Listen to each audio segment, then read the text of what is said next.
Good morning, good afternoon, good evening. It is the Boom Bar on your Boom Radio NG. My name is Dolupo, and I bid you a warm welcome to the bar today. Back from holidays. A lot of people are actually just back from the holidays. But I hope that we definitely had a very fantastic weekend. It was a very interesting one, long one, actually, started from Friday.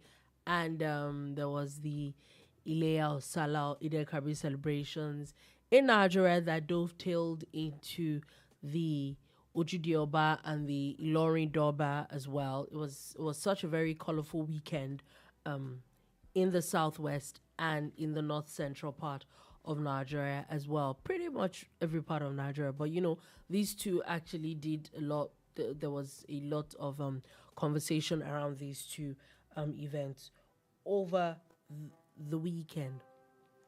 Also, now that has now brought up a lot of conversations because there are quite a number of conversations that has happened from Sunday up until now. President Tinubu is going back to Abuja. Hallelujah, hallelujah, hallelujah. I think Lagos people, I have to say, Lagos people can have some respect. The man is going back to Abuja, but we'll talk a lot more about that. Maryam Abacha had quite a number of things to say. She had an interview over the weekend. You know that Sunday was 27 years after, clock 27 years after her husband, General Sani Abacha, probably one of the most feared heads of state Nigeria had ever had, if not the most feared, passed on. And she had an interview with a TV station, and she had quite a number of things to say. There were quite a number of things that we're going to be talking about it. Also, the PDP. The PDP is a lot in the news, and more so because there seems to be a lot of PDP chieftains, and this is not even elected people now, that seem to now be moving on to the side of the ABC. This morning, I saw a headline of Hurricane Tinubu seems to be moving deeper into the PDP. I'm like, okay, if we can call it that. Also in entertainment angle, Nigerian star Ayra Starr has won the 2025 BET Awards for Best International Actor. I remember the conversation of last year about, I think it was Tyler winning it, and how it should have been Ayra Starr and blah, blah, blah. Now, it's kind of a matter of it's time for wait for your turn, and it is definitely done, and she's got a brand new award now. And there are quite a number of other things we're going to be talking about today at the bar. So sit back, relax, and enjoy today's show as we bring you the best of everything today on the Boom Bar. And with me in the studio is Sola Rogers. Good morning, good afternoon, and welcome to the bar. Okay, so like I said, we're going straight into the gist for today. But before we go into, also just wanted to remind everybody that you could actually also send us a message right there on YouTube or Facebook. If you're listening to us or watching us, you can send us a message. We will take a live ride on the show. But if you do not want to do that, you could also send us a message or even calling on WhatsApp in the studio, and the number is +234 916 7661. Again, it's +234 916 637 But also, I am going to be dropping it in the comment section on YouTube and on Facebook as we speak. So you can still pick up that number right there and call into the studio on whatever topic that we're talking about today. So let's get right into the gist for today. First things first, like I said, the president is going back to Abuja. Are you happy? For me, personally, no difference actually. I didn't get an invite, and you didn't get an invite to his... Yeah, and his convoy didn't disturb me in any way. They didn't come to this neck of woods. So his presence actually didn't just make any difference for me. I didn't feel nothing about it. It actually seemed to, like, and talking about invites, it seemed to have gotten a lot of visitors. And I'm guessing maybe that was the whole point. Instead of a lot of people coming to Abuja, maybe there was conversation was, just wait for me, let me come to Lagos. Maybe now that I might be on holiday, I might have a bit of time for you. Last week we talked about governors, even kings, going to see the president. And over the weekend, we saw the former governor of Ekiti State, Ayodele Fayose, go on about actually go and see the president, and also had something to say after PDP chieftain Segun Showumi, who's the truth is, in over the past couple of months, he has had something not so good to say about the APC.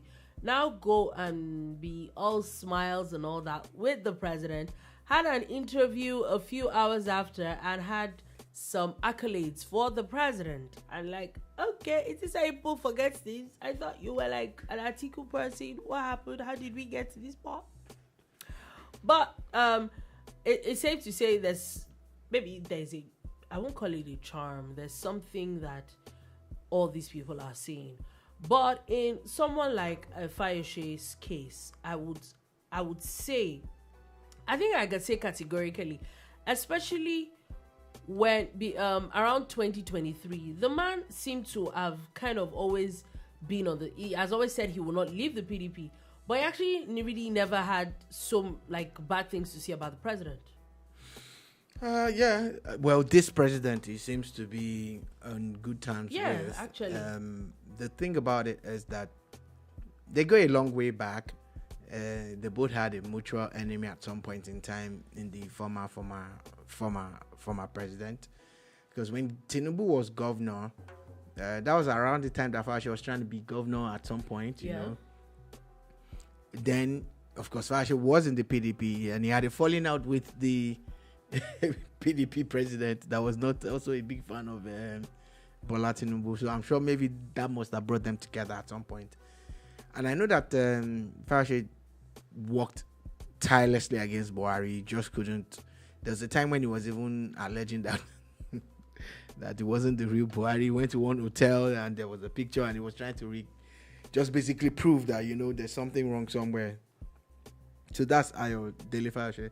But I think himself and his bosom friend, on Wike, have one thing in common. Their constant call for a president from southern Nigeria. Yeah.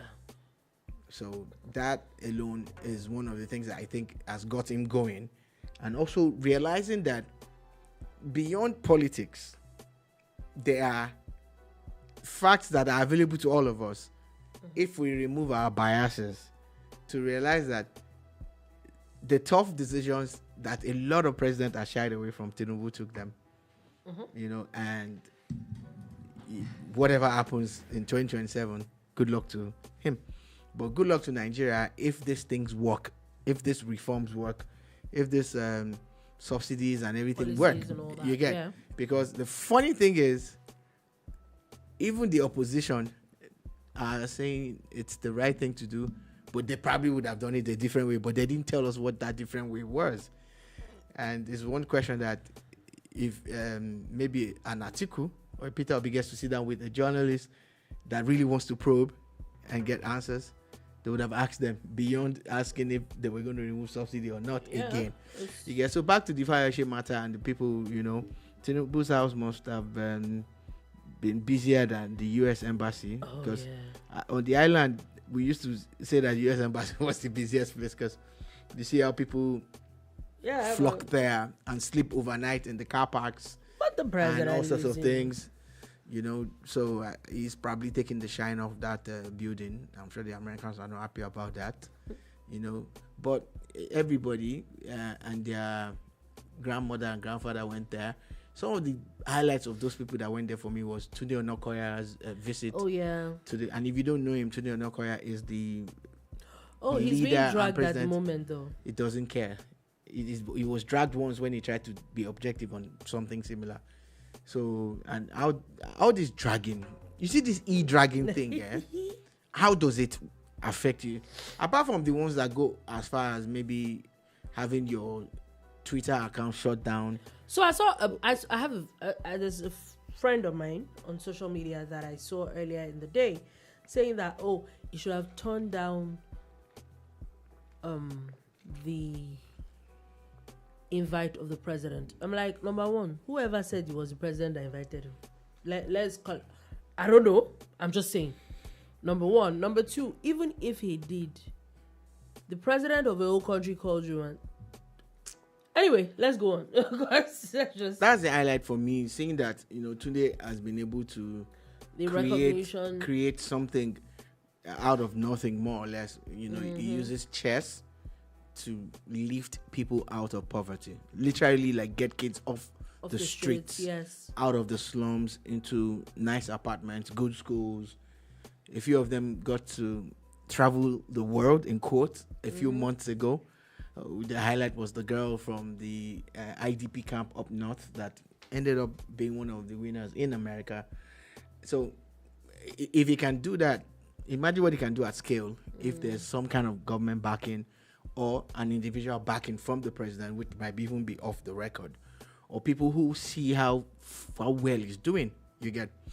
So I like that. I saw the funny video of the Oni visiting the president, and why I said funny is that when he was leaving, it was being escorted by the first lady, and he made his entourage prostrate. It was kind of funny for me.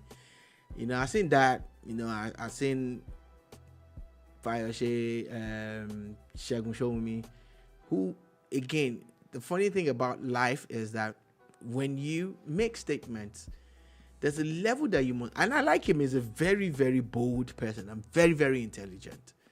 But again, nobody is perfect. When you make some statements, be careful. Those things could come back to bite you in the behind. Like, he went off on Bawala when Bawala went back to the APC.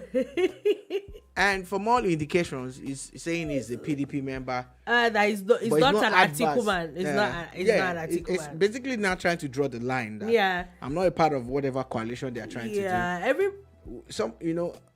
Let me not say what I was about to say. I just know that it's obvious that they're moving a certain way. Yeah. And it's only until they announce it that we now say, okay, that's what they do.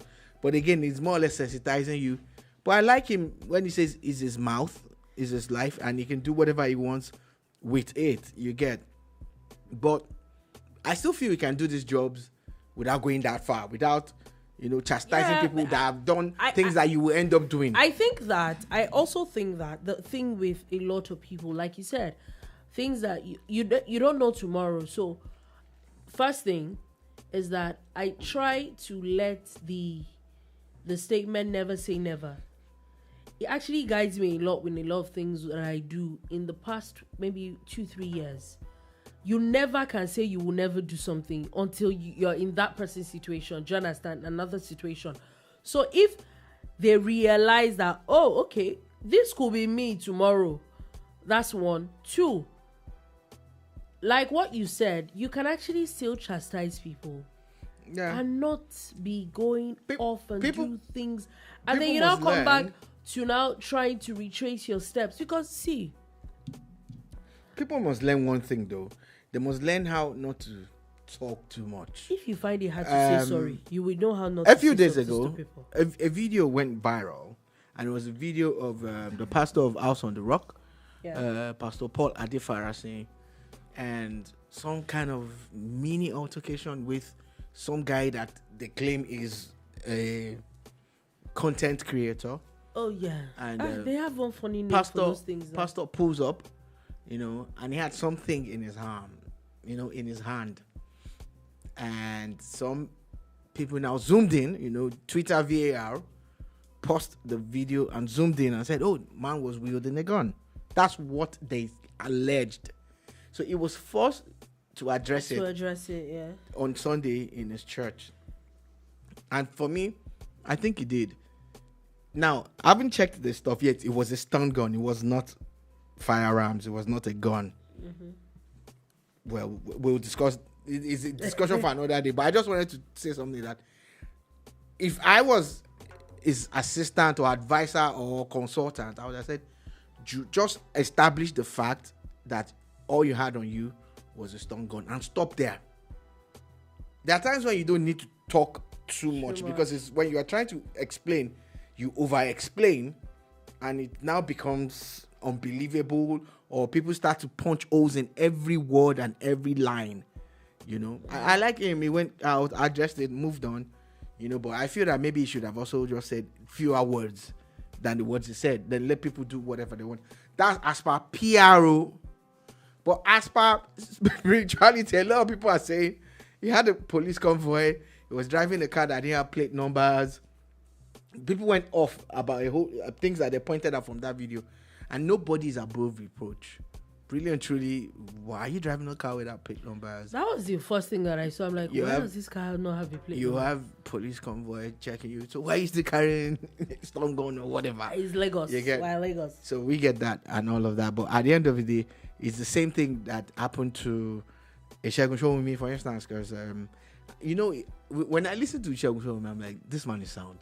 Oh, like, you know, it's very, very. It's a very sound, confident man. And that you can't take away from him. Some kind of guy you want to have on your team, kind of guy that you know that this one it will go all out and everything.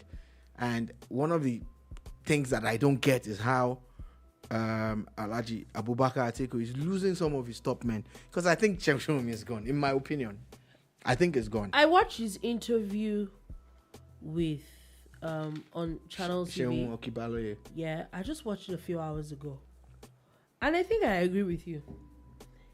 He had, even when he was trying to the interviewer was trying to explain to him that, oh, in the past you have been this year. Oh, he had great things to say about the president. I'm like, no, it's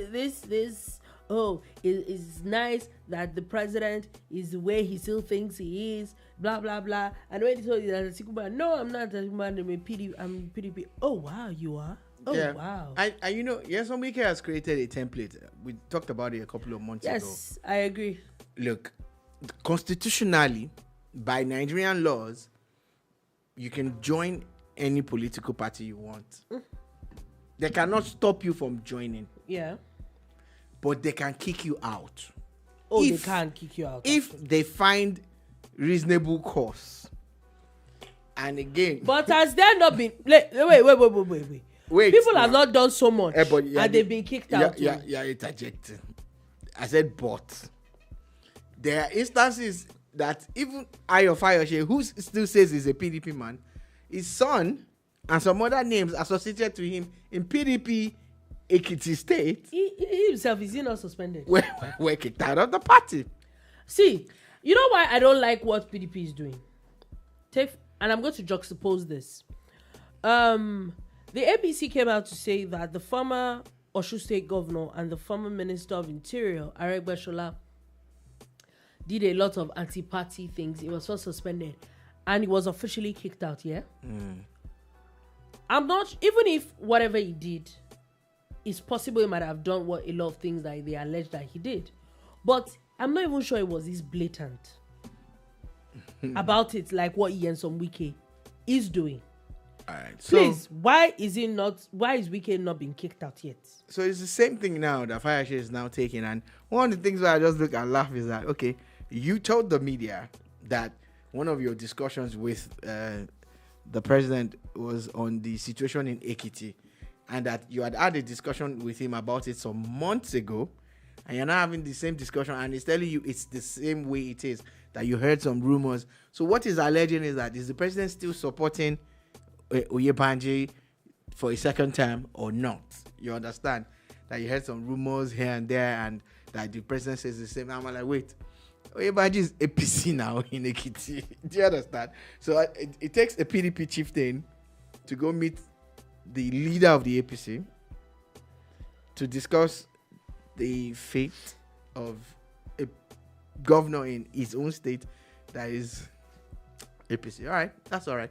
So we move. It's still politics, at its finest and all of that. But what's important at the end of the day is that governance should not take a backseat, because believe it or not, we're already talking 2027. Oh yes, We definitely have. Oh, that we've definitely crossed that bridge.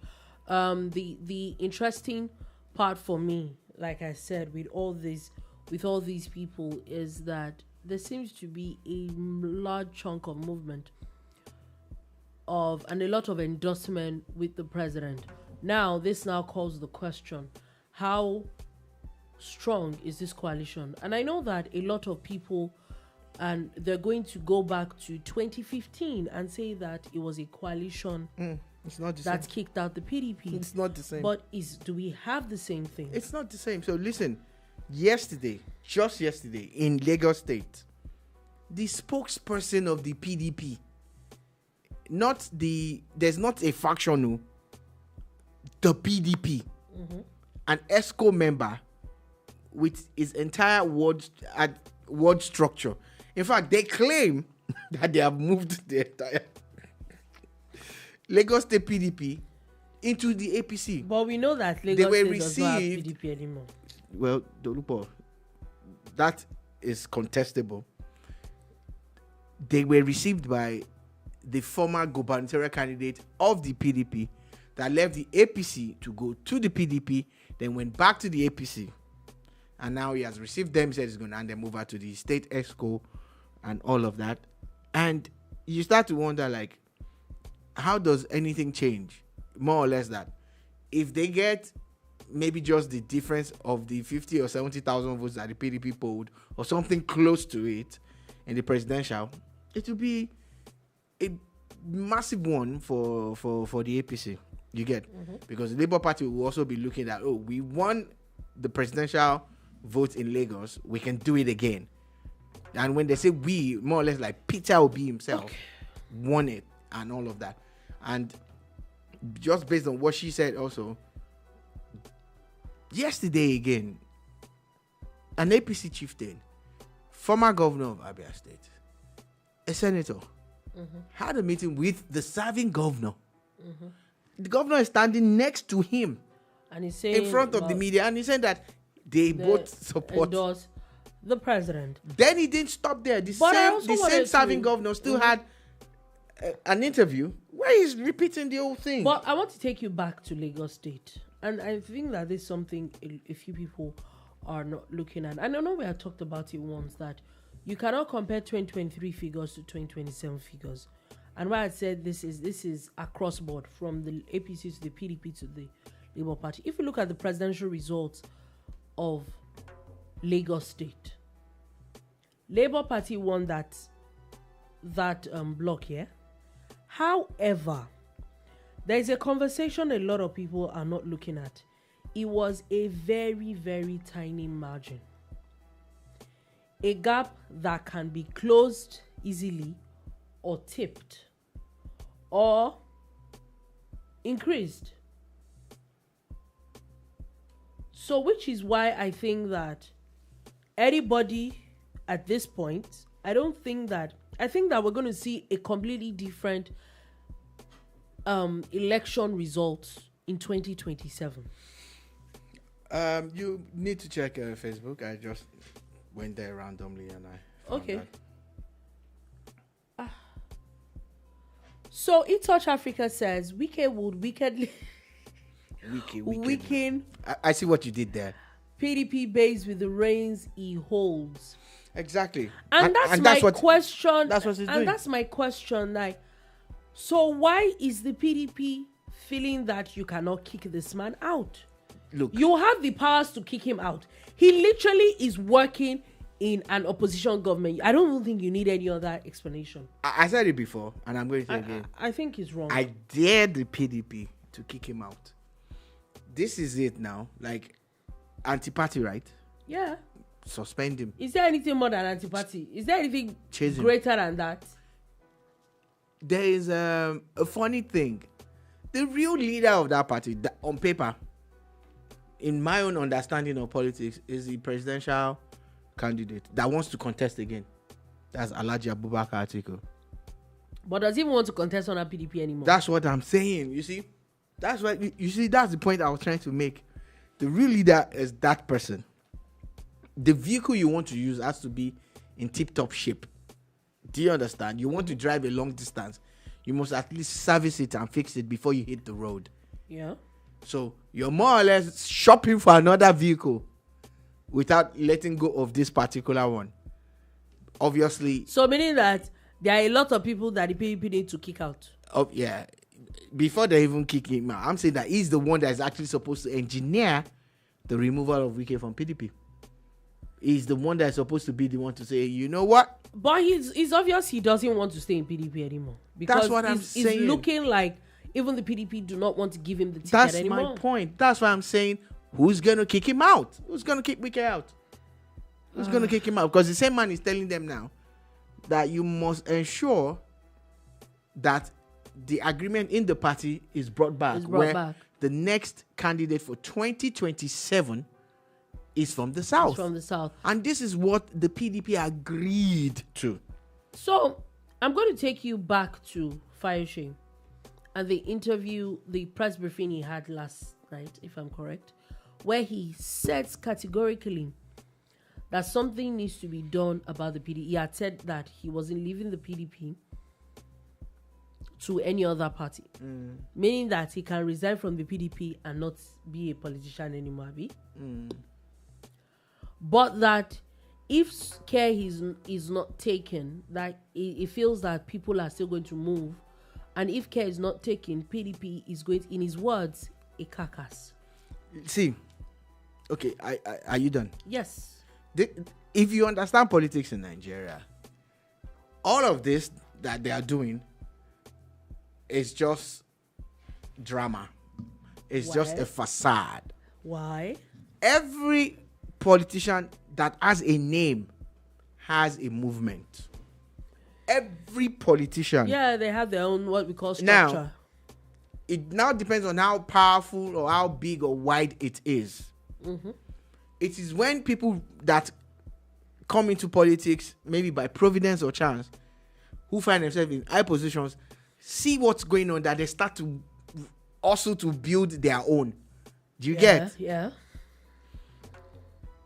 Apart from Peter Obi that got that movement going on, and a lot of things contributed to it, but I'm happy for him. It's actually a big deal.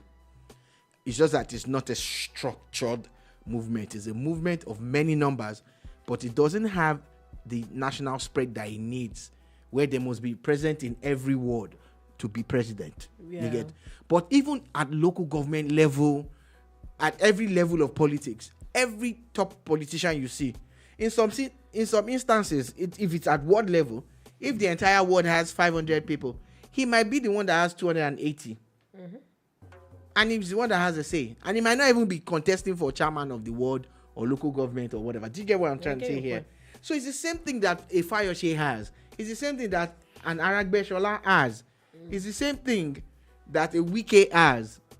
And they start to build it, like they build from the bottom up. Yeah. So some of them have it nationally like Wike does. Wike's structure transcends Rivers State. A lot of people don't know. As far as the North, he has really strong support in some places. And it's the same thing with Ayodele Fayose. The man has massive movement in Oyo State. He has a strong structure in Oyo, and he has a very, very, very strong one in Ekiti. So I see what they are doing. In my own opinion, as an analyst, I believe that they would give you the voice of and the hands of. If you've read your Bible, you understand what I'm saying. There's the guy in the Bible that killed a goat and put fur on his hand to get God's blessings, to get their father's blessings. And of course, he pretended to be who he was not. So it's the voice of Esau and the the bottom line is one of them was Area and the other one was not. And they deceived their father who was blind. So they're Nigerians, if you're blind, get your eyesight, get your political eyesight back. Back fast. All these guys are going to tell you things. They're going to tell you how they are still in the PDP. But go and look at what their movement is doing in their local government, in their states. Then you understand what I'm saying. Look at Aregbesol's movement and who did they really support at the last elections? Fayose's people. Who did they really... And remember his brother came out to make some allegations. who did they really support? So when they say they are in the party, yes, they are. And they haven't done anything. Paper. They haven't done anything wrong as per being in the party now. Being in the can you prove that they've done anything wrong? The minister of FCT is literally working for the president. As a minister, as a political appointee in a government of national unity. Remember that there's an appointee from Abuja who is a minister of foreign affairs. Remember that the minister for power was appointed as a member of Accord Party before he went. All I'm stating here are facts. The minister of power was a member of Accord. He contested governorship under Accord at the last elections. Okay, he's back in the APC. You Nigeria. Are these facts? You Nigeria. Is this politics? Anyway, do you understand it? There are quite a number of things, and we're definitely going to be following politics, Nigerian politics.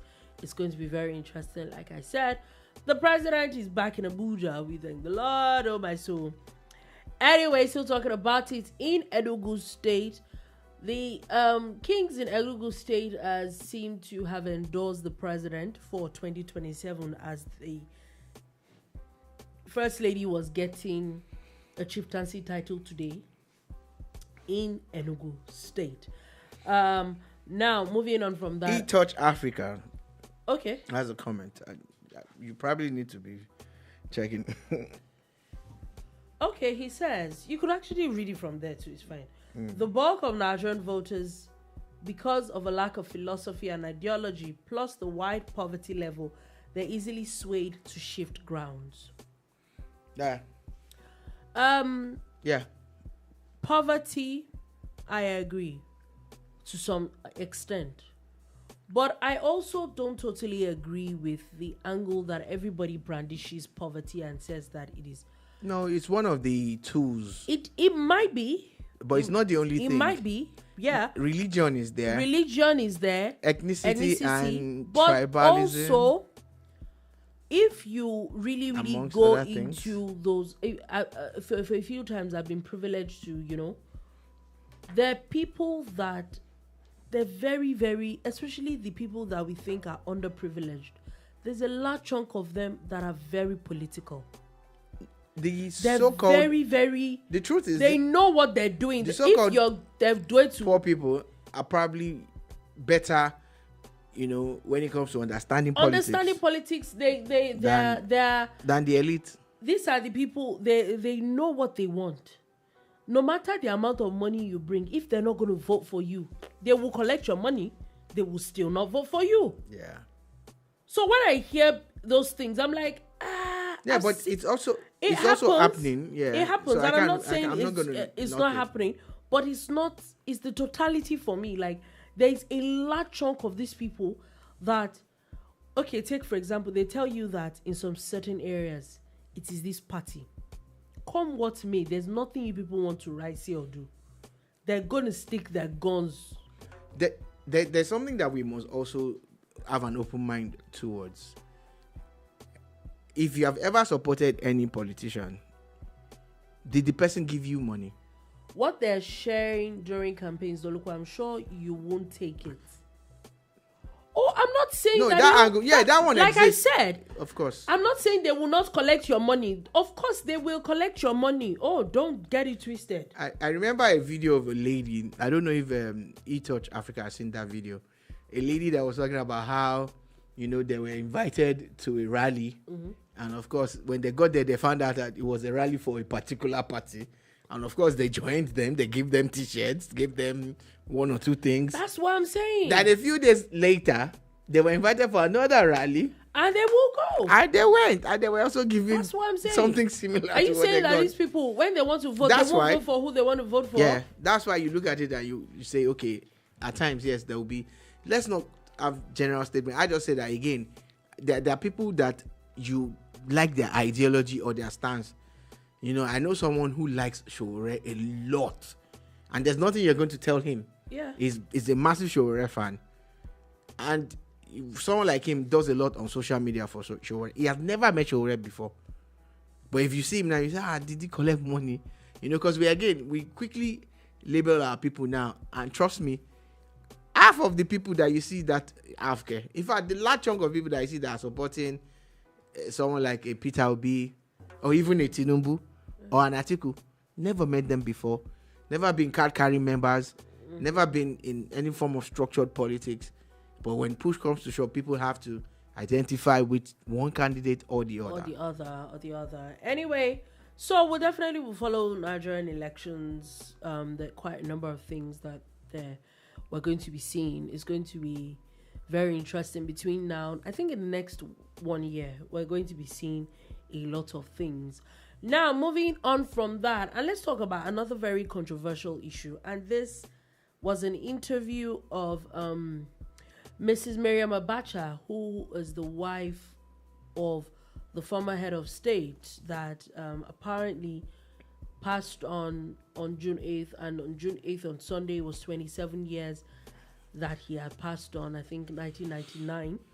That's General Sani Abacha, who there's been a lot of conversation around him and how he ruled with not just being a military leader, but also was alleged there was a lot of voodoo involved and all that. And a lot of people are, in fact, I read a whole write-up about how it's funny how none of his things ever seem to have helped him at the end. There's still controversy of how he died or how he did not die, but that's not the conversation.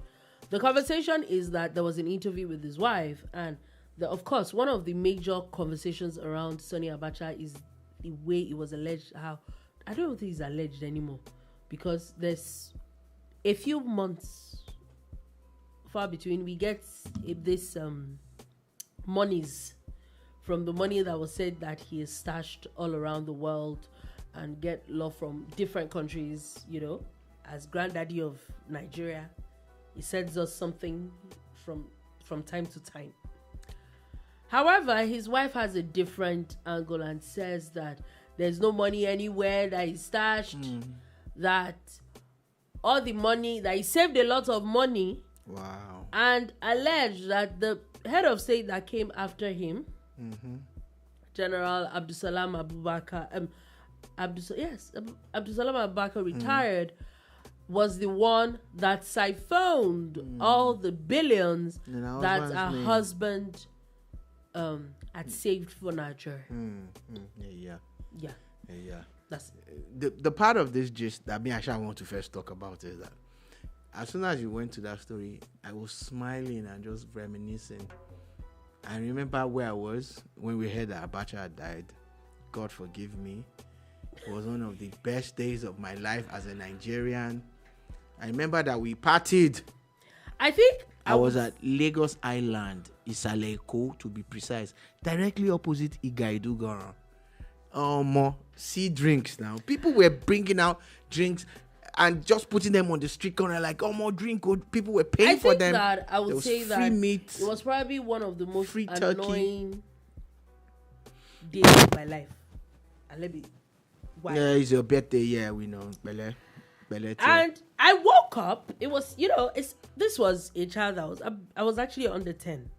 So. Yeah. And there was a lot of fanfare. And like you said, I agree. It was in Ibadan, but it was a lot of fanfare. We partied that day. And I was wondering, is there something else happening? We partied. Other than my birthday? I got on a free bus from Idumota to Masha Kilo, free. Like the bus guy did not collect money from any of us. Do you understand? Wondering, why in the world is everybody Because we suffered. We saw hell. We saw hell on that Abacha. The man showed us. There's no dictator that Nigeria has had that has been as mean as this man. Are you playing right now? Thank God there was no internet and podcast that time. I'm sure all of us would probably have been jailed by now. Eastern Africa says those people you speak of are Baba and Mama Isale who believe everything must come via and through them. I'm not sure. I think we're talking about the different types. The different types. Okay. So now back to Abacha's. So Abacha. Anytime they talk about it, I just remember the day he died and how it was a big party for us. That's all I remember. Now his wife alleging, thank God that General Abdulsalami Abubakar, is alive. Is alive and well. And his media people and himself, I'm sure they would respond. But, madam, really and truly, in a country that things work, would you still be talking? I'm just saying. Because that means some things. Maybe you should give the EFCC some of this information that can help us nail the person you are alleging against now. He that proves, or she that alleges must prove. So I don't know. For me though, you're saying the man. I'm not going to defend him. I'm not going to defend any of them. But at least your husband's one we know, because even the people that are returning the money, they say is the one. Is his name that they mentioned. In fact, there's something called Abacha loot. In fact, there's no way anybody in your family that bears that name can be Googled or do anything like that that you'll be attached to. You people, you think we have short memory? You think it's a small generation? I don't want to be using Kenny that will say I'm trying to derogate a younger generation. You think it's people that we didn't experience it that you're talking to? We suffered under your husband. We saw hell. We killed students anyhow. We couldn't protest. We couldn't do anything. And you're saying that he didn't steal money. Okay, he didn't steal money. We hear. Congratulations. Keep fooling yourselves there. If there's hell and heaven, Anyway, I think that, like you said, maybe as the wife, there's really nothing anybody can do against her. But I think that what if they can? Because she's saying she knows some things. Yeah. Maybe they should invite her. I'm even looking at it from the angle where the government needs to actually look into, because I think I don't know. Maybe it is an unwritten rule.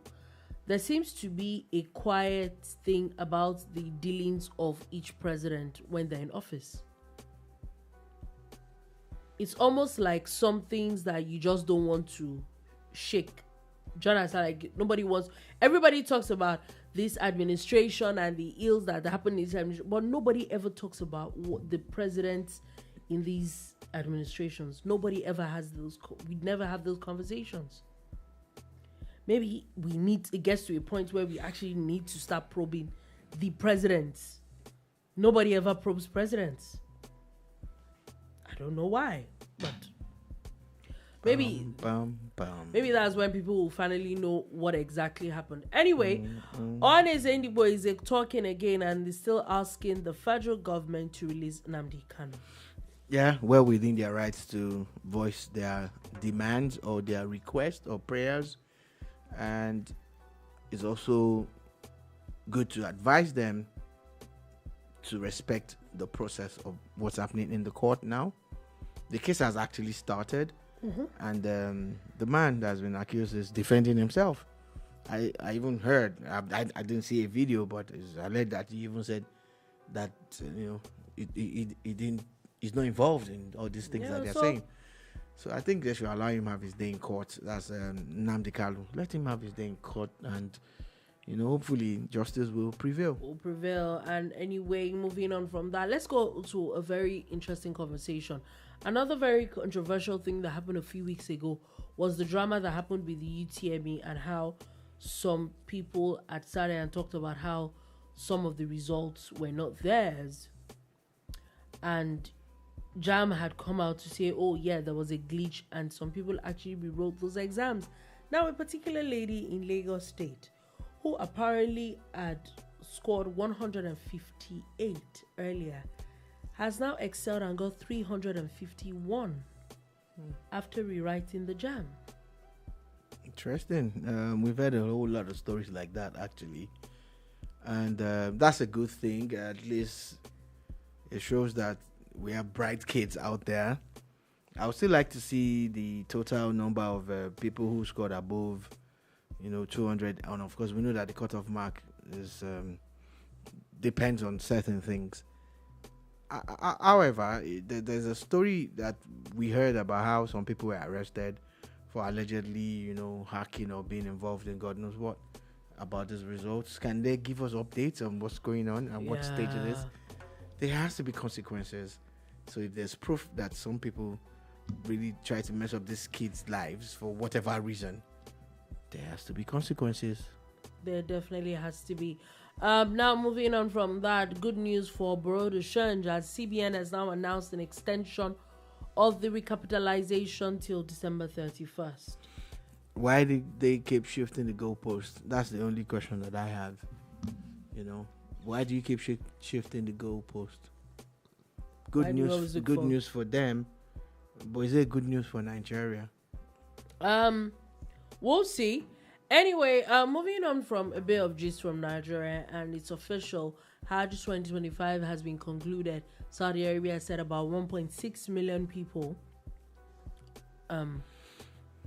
went through this year's pilgrimage, and thankfully there are really not that much casualties this year like last year, and I think that it really helped. Last year really taught them a lot, and they did a lot of work and preparation. Now, moving on to the United States. Now, the United States government has deployed Marines, as looks like the Los Angeles protest seems to be continuing. I know yesterday, I think it was the National Guard, but looks like the National Guard could not cope with the tensions that's happening in Los Angeles at the moment. Someone put out a tweet, and honestly, it hit me. I'm like, yeah, it makes sense. So you're protesting against deportation, but you're still carrying the flag of the country that you don't want them to take you back to, in the country that says they want you out. Make it make sense. You're protesting against deportation. You don't want them to take you back to your country, but you're flying your country's flag and destroying things in another person's country. Doesn't make any sense. Do you understand? I think that deportation is well within the rights of the U.S. government or any country whatsoever. But again, with a human face, for people who have to go, they have to go, because maybe you didn't get a visa, maybe you came through the wall or through the tunnels or whatever. Now, the people who own the country, at least who are the ones in charge of the country, say they want you out. Yeah, and the truth is, as much as we want to say, oh, what the president might be doing might be a loss, blah, blah, blah. I actually still believe that the minute a country tells you this particular thing is illegal, it is illegal to infringe on the resources and the rights of that country. The country says, for you to come into my space, you have to do this and this and this. The minute you don't do that by the book, you have there's no conversation. There's really no conversation. As much as, yes, we want to put a human face to it, but is it really fair? Is it? At the end of the day. So moving on from that quickly. Now, the school shooting that happened in Austria today, that about 10 children have been killed. And just one person decided to be horrible at it. However, World Health Organization is asking that people need to be careful, as Mpox is still a public health emergency. I think there's still a lot of reports of it, like in Ghana and all that. So please, people really, really need to be careful. If you don't have any business, let's be careful where you are going to, who you touch, what you do. Anyway, moving on from that, before we do, let's do a bit of sports. The NFF has officially approved an Okwaraji Memorial Championship. I think this is for schools. It's a fantastic thing to do. I remember I was at the stadium when Samuel Okwaraji died that day. We lost a couple of other Nigerians. The stadium was overpacked, man. It was just crazy that day. And sadly, we also lost a player. And other Nigerians died that day. And funny thing is, since then, there's never really been much. There was a guy, I think from Indonesia or somewhere, that actually built a statue that represented of Okwaraji once and all of that. But, nothing really. There was a time some people were even trying to raise money for his mom at some time when she fell ill. And one of the reasons why people keep talking about Samuel Okwaraji is that he was playing abroad And whenever they invited him, he was one of the earliest to hit camp. Was one of the most dedicated Super Eagles players you have, or Green Eagles then, that you have ever seen in the history of dedicated players when it comes to Nigerian football. I say it boldly. That's how dedicated he was to the Nigerian cause and everything. And he lost his life on the pitch. On the pitch. In fact, they couldn't tell people that day because I remember that day when he was on the stretcher, his hand kind of like dropped, and they put it back on, and people were shouting, and they were like, no, he's fine, that they're rushing him. So they put him in an ambulance. We were all there. We saw this thing happen live, So 30-something years after or so that they want to remember him, I am glad that they are still doing something for him because the man did something for Nigeria. And it's official. All I know is not leaving Nottingham Forest. All I know, I think Taiwo Awoniyi, looks like they're getting contract extensions. I wouldn't say it's official. At times, people get contract extensions so that the clubs can make more money from them because their buyout clauses will be increased and inserted and other things will be done. But I'm glad at least that they are more or less guaranteed top-flight football again. They deserve it. They did very well for their club. Yes. Sadly, Rivers Hoopers, who was the only Nigerian representative in the BAL, has now been out of they're officially out. Yeah, they've been knocked out of Ball Africa. It's sad. It is sad. Also, Tottenham Hotspurs has a new coach now, Thomas Frank. Tottenham Hotspur have a history of firing coaches that do well or seemingly do well. I hope Mr. Frank knows. So he gets ready. Someone should tell him. Just give him the heads or maybe he should not do well. The best thing is don't do well. Don't do well, I mean. That's the best thing. Anyway, there's a conversation that has been going on, and this is something that I think that we should talk about. Now, the Club World Cup is starting, I think, this weekend. And it's officially been announced that Nigerian star Tems, Doja Cat, and J Balvin are going to feature at the first halftime show in a football game at the finals of the Club World Cup.